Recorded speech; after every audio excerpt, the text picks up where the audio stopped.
How's it going, guys? It's Rasmus Olsen Fan 2006, and today I'm gonna be showing you and teaching you how to make the chocolate train tracks.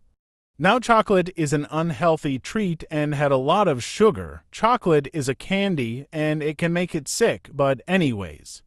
I hope you guys enjoy this design and let's get started.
That's actually pretty much it on how to make chocolate train tracks in Minecraft. I hope you guys enjoy this design.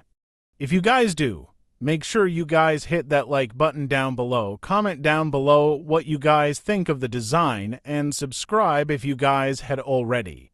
And I'll see you guys in the next one. Today is my 20th birthday, so happy birthday to me. Credit goes to CraftyFoxe and CraftyFoxeMC.